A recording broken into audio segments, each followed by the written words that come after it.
Good morning, Bucknutters. It is Tuesday, January 26th, 2021. I am Dan Rubin. This is the Bucknuts Morning 5 and change. If it's Tuesday, that can mean only one thing. Duane Long has joined us. Duane, how goes it? Hey, we're coming up to the end of winter, Dan. I am excited. Yes, but we will suffer through the final stretch here in Ohio, as we are wont to do in these months. It's quite chilly out. Here's what's warm: the recruiting trail, and especially warm for one Californian who had to get used to some cold weather, and that is Rajon Davis. The modern-day linebacker class of 2021 came here to visit Ohio State with his family over the weekend.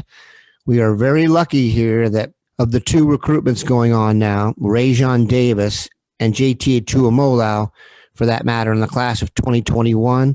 Greg Biggins, one of our West Coast correspondents, is super close to Rajon Davis, and Brandon Huffman is equally close to JT Tuoto, so you'll want to keep it locked in here for updates. The most recent one is premium, so you'll have to dig into that on the front, but generally speaking, it does seem the visit has gotten Rajon Davis and his family more interested in Ohio State. What are your thoughts on Davis as a player? Dan, I have watched this kid's tape several times. I watched it again yesterday. This is what a modern day linebacker looks like. Now, this is 10 years ago, he's a strong safety. 5 years ago, they're going to add some more weight to him. He's 220 pounds right now. He's ideal. He plays in space like a safety. He really is. Outstanding in space, outstanding in coverage. They have him stepping out and covering slot receivers, and he's at home. It's not like you're hoping for the best. No. He is absolutely where he can be, where he needs to be. He doesn't make mistakes. He's got the speed. He's got the athleticism. This is what you're looking for, Buckeye Nation, in a linebacker in this day and age, with the pass-happy way the game is gone now. Outside linebackers in particular, not as much middle linebackers, but outside linebackers are getting smaller and faster and more athletic. Even middle linebackers. We're not going to be Andy Katzenmoyer wouldn't even got a smell of linebacker in this day and age. No. You're not going to see many linebackers over 240 pounds anymore. It's just not, it's not that kind of game anymore.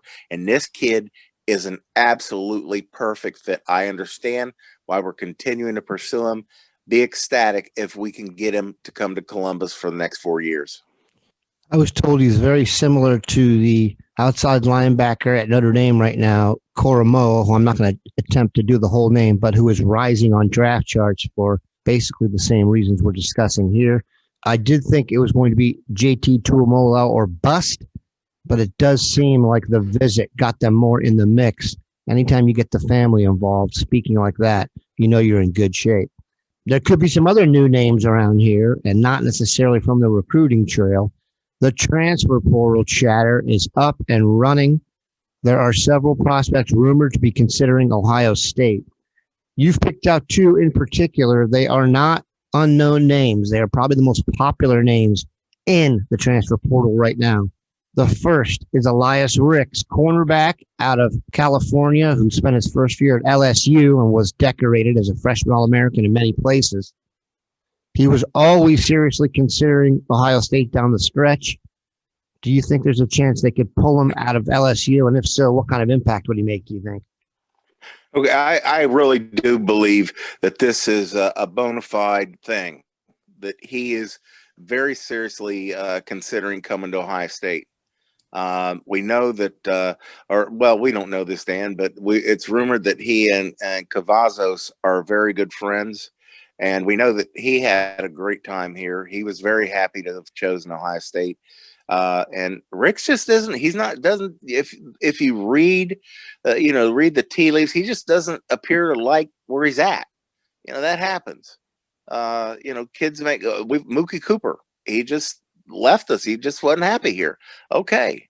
So, getting him Dan, this is a bona fide bad dude. This is a 5-star who, if they gave out 6 stars, he would be a 6-star.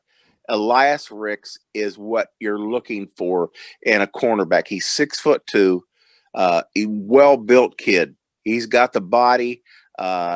He's great in coverage, great ball skills. There's really no weakness in his game. He was the number 2 corner in the country last year. And I don't remember who was number 1, but I may want to go look just to see who could be better than Elias Ricks. I mean, with him coming in, with the kids we've got coming in already committed in this class, it just takes this class to a whole nother level. It rivals the Akuta class, and I would say even I would say it's even better overall. Yeah. That's a big statement, but that's how good these guys are. Adding Ricks would kind of be like last year when we got Wade back. I think everyone thought that would solidify the secondary. Sean kind of struggled on the move to the edge, whereas Ricks can step in right as a number 1 outside corner here and thrive. The other guy you have your eye on, another high-profile name from Tennessee, and another name that they're just trying to challenge me with, and I'm going to go with Henry Tuoto, linebacker. Yeah, that's a good enough guess. I don't know what it is. I just know this kid is a ball player. Let's be honest, you called him Tutu. Yeah, okay. That's how it's spelled. So, yeah. So that could be that too. We don't know. All I know is he's a gamer. This kid, he's explosive. He reads the game so well. He runs great. I can play inside or outside. There's no reason not to take him. None whatsoever. We're losing 4 linebackers. The 4 guys that had played the most are gone. So bring in a kid like this that's already shown that he can play at a high level in the SEC. I mean, there are 2 conferences, SEC, Big Ten. Everybody else is a squirrel trying to get a nut. That's just the way it is. You play in those 2 conferences, you're a ball player. This kid can play. Another thing about he and Ricks is they're so young. We're not taking juniors or graduates. These guys are freshmen and sophomore years. These are guys that can help us for years to come, and they're elite guys. Now, I don't remember the Tutu or Tuoto as a recruit, but I've seen the film of him at Tennessee, and I can't imagine we would even think about saying no to this kid. And the buzz is that Ohio State's one of the places he's considering going. If they were able to go into the transfer portal and get those 2, it also kind of start a nice trend here of us hand-picking guys for positions we need across the country. I'm not sure that was the intention of the rule, but like most rules, Ohio State and Alabama are going to take advantage of it because they're the big dogs on the block. We're going to take a quick break, come back, and talk freshmen.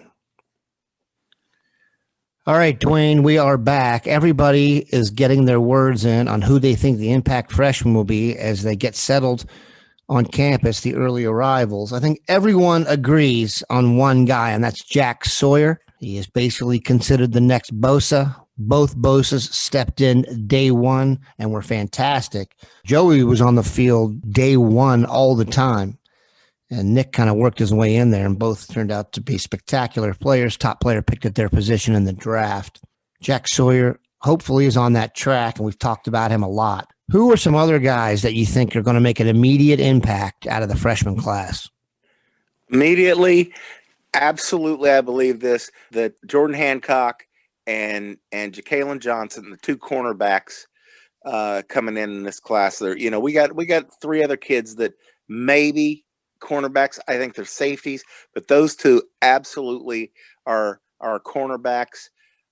In particular with me, for me, Hancock's a 5-star. Just so many things right with this kid. And I think he's going to challenge for playing time immediately. It's not going to surprise me if Ja'Kalen Johnson does too. These guys are special athletes. We haven't been recruiting guys of this caliber, and I include Ricks in that, for the last couple of recruiting classes. We've gotten some good cornerbacks, that I think might be able to help us this coming year. But these guys are elites. Hancock is definitely a 5-star, and the Ja'Kalen Johnson is at least a 4-star. Then you add Ricks in there. The cornerback room gets so much better immediately with those guys. They're going to challenge for playing time immediately. We've got a history of throwing cornerbacks into the mix. It's trial by fire here. You come and you take your knocks, and you learn to play the game, and that's the way it is. And then these guys are out of here in 3 years. So they got to know that they're going to come in and get an opportunity to play. Travion Henderson, I got to say, Trey Sermon ended the season as our best running back, and he's gone. We don't know what's going to happen with the others. Teague, he's just so one-dimensional, and we've come to understand that. We've come to accept that. If you open a hole where the play call says it's going to open, Teague is a problem. He's big and strong. I mean, nobody brings this kid down one guy. And if he breaks the line of scrimmage, he's one of the faster guys on the field. He's going to outrun the defense. He's a straight line, power running guy, power speed guy. Doesn't have the great instincts. He's not a shake and bake guy. He doesn't seem to have that great vision. He doesn't. That's one thing that Dobbins was just one of the best at. If the hole wasn't there, he was going to find another one real quick. Teague just does not have that. Okay. Someone said this on the message boards that he would be a fullback in another era, and he would be. Now, we don't know what we got with Crawley because he's just been injured for so much. And then the big mystery is what's going on with Steel Chambers. He just disappeared. I know that one game he was out with COVID, but the game before that, I didn't hear anything about him being a scratch because of COVID. And the game after that, I didn't see anything about him being a scratch because of COVID. I don't know what's going on there. He had an ailment that is as bad as COVID. It's called fumbleitis. Oh, okay. Yeah, that one. Oh, okay. Well, then he's going to fall down the pecking order. Mayan Williams has become a nice, valuable guy that can help. Whenever he gets the ball, he does something with it. Got to give him credit. He's doing the right things. But in the end, there was one guy who is another level, and that is Travion Henderson. No doubt about it. He is special, ladies and gentlemen. Buckeye Nation, this is the best back we've brought in since Ezekiel Elliott. And that's right there, says it all. He's special. Running backs they have the easiest transition of any offensive player for sure. Maybe any player on the field is running backs, because it's really the same skills as high school, just speed it up. I believe Henderson comes in and has immediate impact. What I'm hoping is Crawley is healthy, but I look and see, Teague's okay, and Mayan Williams has been productive when we give him the football. And we'll still see what's going to happen with Steel Chambers. But Travion Henderson is the most talented guy in the running back room. No question about it. He is the guy that if he's not starting first game, he's going to be in the rotation. And by midseason, he'll be the starter. It'll be the first time since Zeke we have a guy who you miss one tackle and it's 6, and that puts a ton of pressure on the defense. He is that kind of player. Absolutely, he is. He's a guy that he's a game changer. I think he can be a workhorse too. He's a big, strong kid. He doesn't. He's not going to be one that you got to limit his carries. Well, let's go over to the defensive side of the ball, and we have the holes that Togiai's departure created, but we've got the great news. If you could only get one of them back, you would say Garrett, and that's what we got. We got Haskell Garrett back. He is. I think Tommy Togiai could be a first rounder. There was no question that Haskell Garrett was going to be a first round pick. So getting that back, that's huge. Got Vincent was playing well. The only reason he was not a starter is because you had Togiai and you had Haskell Garrett. That is huge to have those two. Antoine Jackson coming back. He helped us at the end of the year after a slow start. But getting another kid in there that can really help, I'm telling you, Dan has been high on this kid, higher than anybody. That's Mike Hall. Mike Hall is an outstanding football player. Mike Hall is going to be, especially with those veterans in there, that allows them to mix in and not demand that a true freshman be a starter. When you're talking about line play, freshman starters, probably defensive ends. I mean, a Chase Young, Joey Bosa, Nick Bosa, Zach Harrison, those kind of elite talents can come in and play. But when you're talking about offensive line and interior defensive lineman, you're asking a lot of a freshman. But that allows him to work in, learn something, add strength, add a little bit of weight. Mike Hall's a player. And Tyleek Williams is impressive. Watch his film. He's a 300-pound kid, and he moves. He looks physically like he weighs no more than 265, 270. He plays defensive end at 300 pounds and plays it well in high school. Those two guys can come in and have an impact, just giving us depth, and they gain experience, and they spend a lot of time with Mick and get that strength that you need to play on the line, interior line, and in college football. Watch those two guys. I can't imagine what Mike Hall is going to look like in a couple of years after being with Mick. They haven't had an interior guy like that in some time. I have yet to see a guy in the class I like at defensive tackle more than Mike Hall when it comes to the first step. And for an interior guy with that girth to have that ability to penetrate is going to be fantastic. You want to keep it locked in here for the latest. We appreciate Duane stopping by. Have a good one, Bucknutters.